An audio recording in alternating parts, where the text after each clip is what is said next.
We all have childhood wounds. No matter how good or bad our parents were when they were raising us, all of us have some childhood trauma. It could be big, it could be small, but it affects us as adults.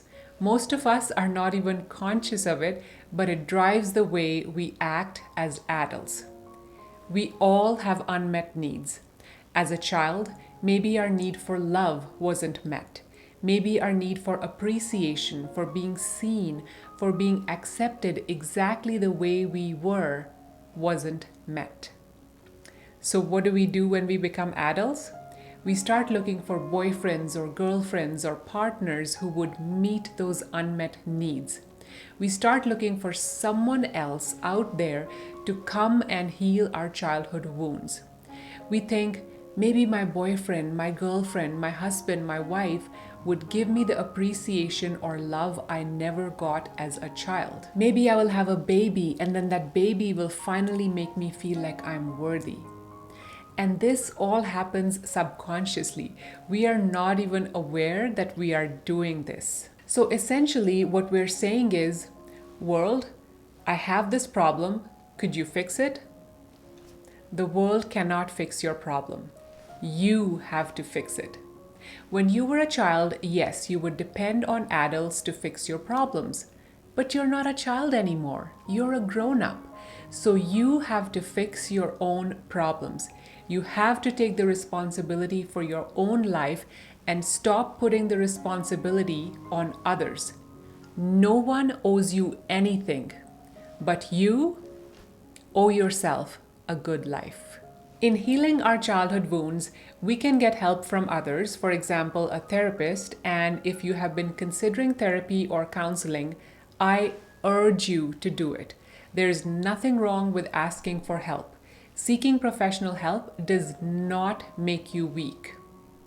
It makes you strong.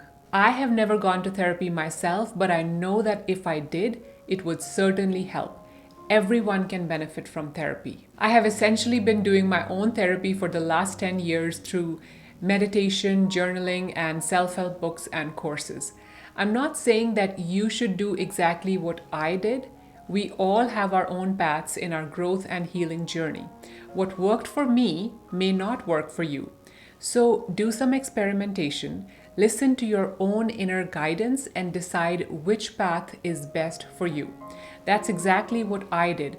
I did not blindly follow any one author or expert. I absorbed the wisdom of a lot of different teachers, but I have always listened to my own inner guidance, my own gut instinct for deciding which steps or actions to take next. As a result of doing all this inner work, my self-awareness, my sense of self-worth and self-love has been constantly increasing. I'm still a work in progress, but I love how far I have come. Another part of healing our childhood wounds is forgiving our parents. We need to forgive them, not for them, but for us.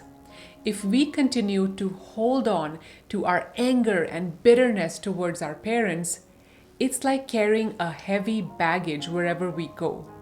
How far can you go if you're carrying a heavy baggage everywhere? Letting go of the anger and resentment is essential if we want to go far in our personal growth journey. Even if you had the most terrible parents in the world, they did the best they could for you with the level of consciousness and knowledge that they had.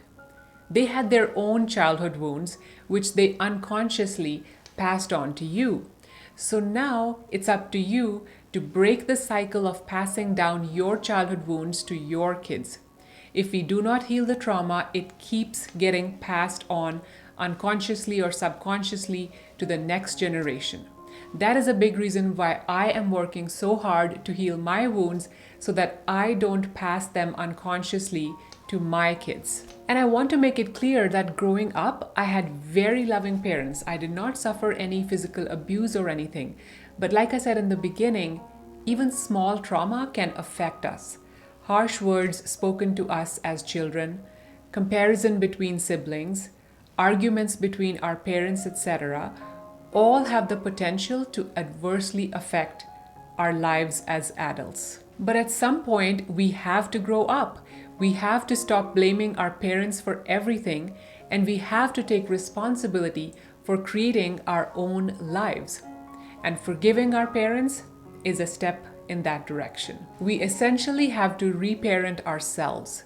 Become the parent that you wish you had to yourself. What you most needed to hear from your parents, say it to yourself.